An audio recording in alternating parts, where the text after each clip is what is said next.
Ford is one of the most recognized automotive brands in the world. Millions of Americans buy their trucks and SUVs every single year, spending anywhere from $60,000 to over $100,000. The F-150 alone has been the best-selling vehicle in America for nearly 5 decades straight. But right now, there's a serious, growing problem quietly spreading across every Ford dealership in the country, and the people who are supposed to fix your vehicle are the ones sounding the alarm the loudest. What is happening inside these service departments is something every Ford owner needs to understand before it costs them serious time and money. Here is exactly what is going on. Ford CEO Jim Farley sat down on the Office Hours podcast and said something that caught a lot of attention. He told the host that as of that morning, Ford dealerships across America had 6,000 service bays, each one equipped with a lift, tools, and all the equipment needed, sitting completely empty. Not because the tools were broken, not because the dealerships were closed, but because there was no mechanic to stand in them. That number is staggering on its own. But Farley went further. He claimed these unfilled positions pay up to $120,000 a year, which is nearly double the U.S. median household income of around $62,000, and still nobody is showing up to fill them. His explanation was that society does not respect blue-collar work the way it used to, and that young people are being steered away from the trades. On the surface, that sounds reasonable. But the moment actual mechanics heard that interview, the responses came fast, and they were not what you'd expect.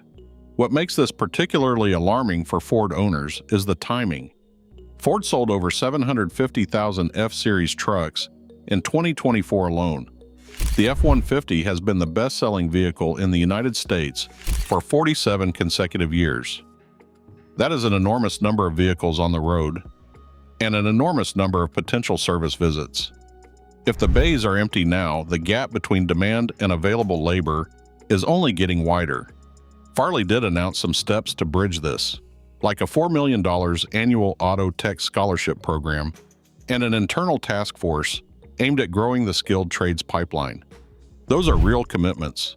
But when you divide $4 million by 6,000 empty bays, it works out to roughly $666 per empty position.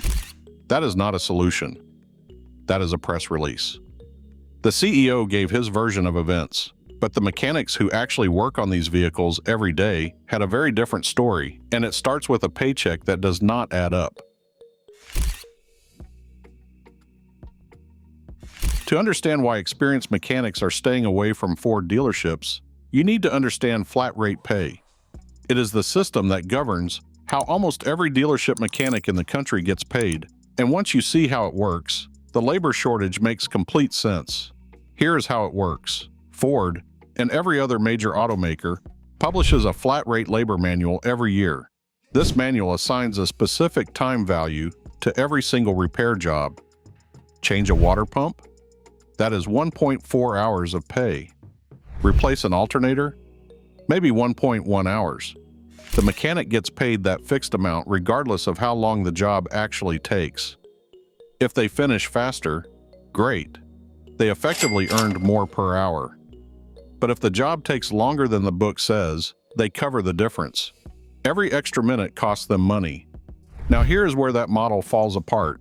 One posted a response video to Farley's interview, and he used one example that went viral for good reason. He held up a repair order for an oil pan gasket on a Ford F-250, Super Duty. Ford's flat rate book pays 0.6 hours. That is 36 minutes for that repair. But to physically access the oil pan on a modern Ford F-250, the mechanic has to remove the entire cab from the frame. That means unbolting the passenger compartment, lifting it off with specialized equipment, doing the actual gasket repair, and then reassembling everything. Experienced mechanics say that job takes a full day, about 8 hours minimum. The mechanic gets paid for 36 minutes. That is not a special case. That is the norm on modern Fords, where engineers design vehicles for fast assembly line production rather than real-world serviceability. Mechanics across the country have pointed out that Ford redesigns its vehicles frequently, moving components around with each generation, but the flat-rate labor times rarely update to reflect the new layouts. A job that took 2 hours on a previous model still pays 2 hours, even when everything has moved, and the actual labor time has doubled. The flat-rate system was originally designed to reward efficiency and speed, but when labor times are set by corporate engineers who have never turned a wrench in a dealership bay, it becomes a system that punishes the very workers keeping the operation running. And to understand just how badly this misalignment has grown, you need to look at how many broken Fords are actually flooding into those bays every single day. As of March 2026, Ford builds more vehicles that need to be fixed than almost any other manufacturer on Earth.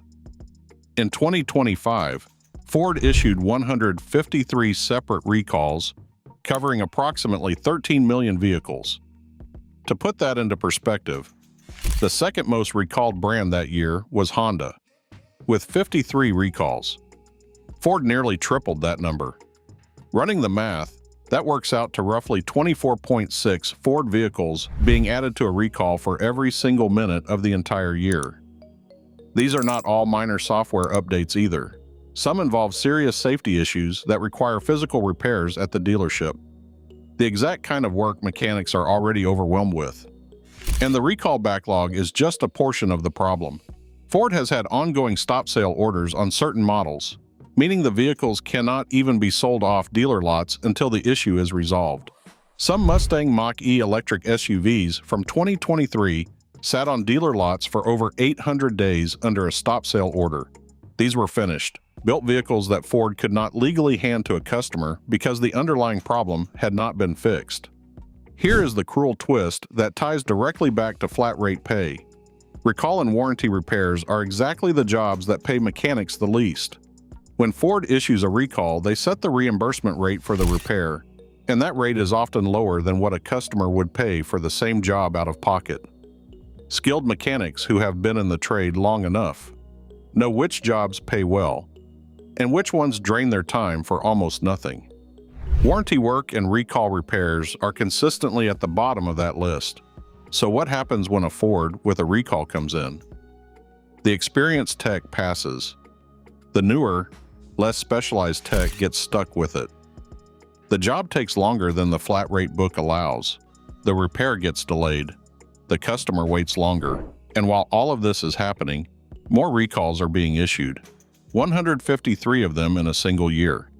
The dealership service department is essentially a triage unit, trying to manage an endless flood of incoming patients, with half the staff it needs, and a billing system that underpays for the most complicated cases.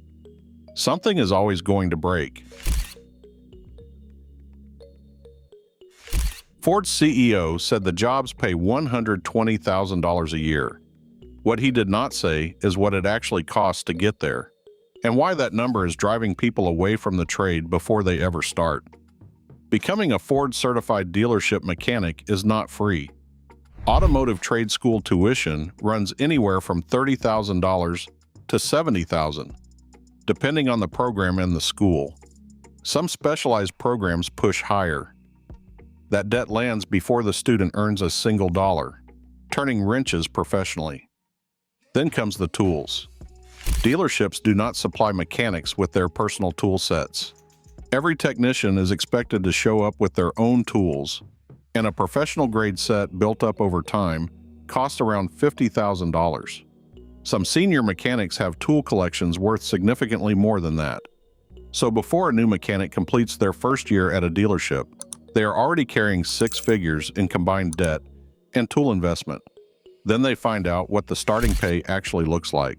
Entry-level technicians at most dealerships earn between $19 and $24 an hour on the flat-rate system, and in the early years, when they are still building speed and efficiency, they are frequently not making enough flat-rate hours to fill a 40-hour paycheck.